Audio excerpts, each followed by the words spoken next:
at my parents' kitchen. It's been a long day. We have to make dinner anyway, so we might as well make the most of the day and make a steak.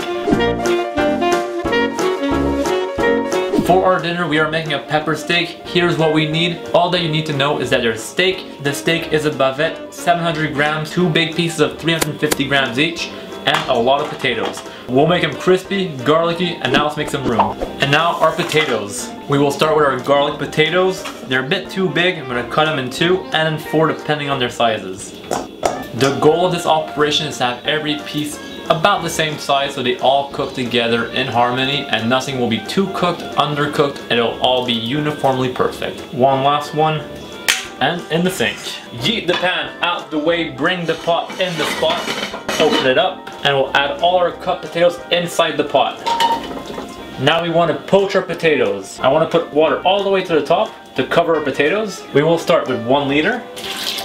1 liter of water is enough, no need to add more. And to 1 liter of water, 10 grams of salt. I pre-measured 15, so we won't put all of it.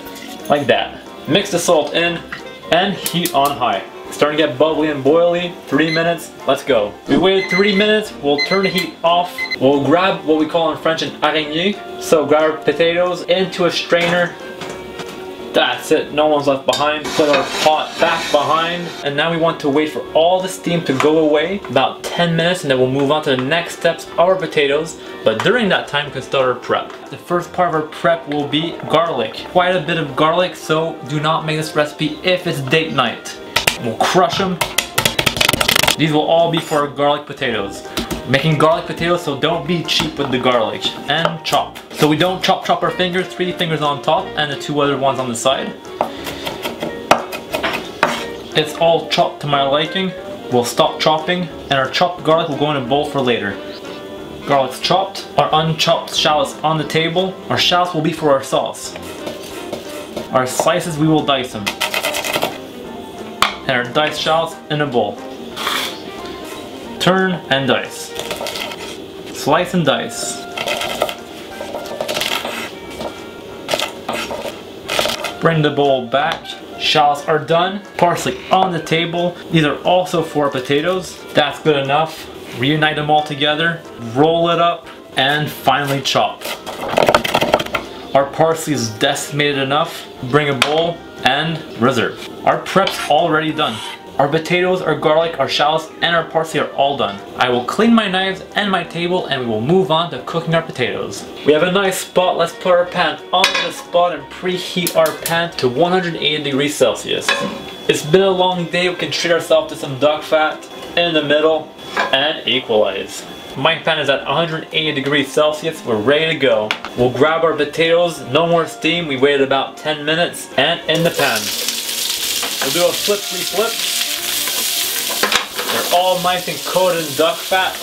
There's about 700 calories of duck fat in here. We're here for a good time, not a long time.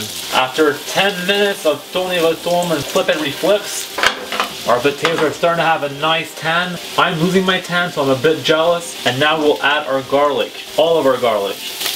Add some pepper.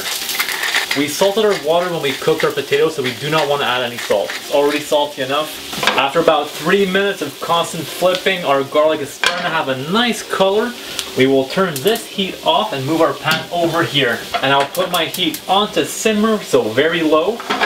We'll keep our potatoes nice and toasty warm. Like playing Tetris, we fill our spot back up and our pan on high heat yet again. And now we want to wait for 300 degrees Celsius. In other words, extremely hot. My pan's really hot, don't touch it. And now, for our steak, put less duck fat than your potatoes, like that. Our pan is evenly coated in duck fat. And now our steaks, 1 and 2. I want my steaks medium done. Let's have a look. And now after 30 seconds, turn. We want to cook our steaks about the same time on each side to have a nice evenly cooked steak. Let's look again. Bring them back together, equalize, and a bit of shake and bake. We'll do another flip to look on every side. We're getting there. About that time, cognac. Do one last flip, and we will reserve our steak. In our pan with the cognac flavor, we will add our shallots. It looks a bit too healthy for my liking. We'll add some duck fat. Grab all those juices from the bottom of our pan. And now our pepper. About 2 soup spoons. Bring all of it together. We want to cook our pepper and not burn our pepper. So I'll put my pan down to medium high. For even more flavor, cognac yet again. And we'll do a flip and reflip without burning our hands. At this point, more alcohol. Red wine. About 300 milliliters. And we want our red wine to reduce by about half. Our wine is reduced by about half. You can see our shallots now. To our wine, we will add about 150 milliliters of reduced beef stock to it. Incorporate it all together, and yet again, we want it to reduce. And of course, for our pepper sauce, we want to put some cream. About 250 milliliters. Mix it all in. Let it reduce again by about half. I can see that there's not enough salt. Stir it all in and let it drop. The sauce is bubbling. We have about half of our volume since we last saw each other. I'm going to turn my heat off. I want the sauce to cool down just a bit before putting my steaks in to reheat it. And during that time, I'll put my parsley with my potatoes. Put the heat back onto high. Do a flip, reflip. My sauce cooled down just a bit, and now we'll add in our steaks. We cooled down our sauce to not boil our steaks. We don't want our steaks to become pieces of rubber. And our steak juice we'll put on top. Just like that. We'll do one tourne-retourne, heat off, and we're ready to serve. And now let's look at what we made. We'll grab a random steak on the table and we'll cut to see what's inside. Open it up and perfect. Well cooked. It's nice and juicy. My small board can go in the sink. And now let's plate. We'll grab our steak, plate to get any sauce that's falling off. We will add our potatoes, one dernier tourne-retourne, and we'll flick them onto the plate. It's been a long day. We'll have a lot of fun eating this recipe after. And of course, just a bit of sauce on top. Beautiful syrupy consistency. We'll add this on top of our steak. We'll have more sauce for after, but I'll keep it like this for the picture for YouTube. And we are done. Our beautiful pepper steak with garlic potatoes, crispy, perfect, incredible.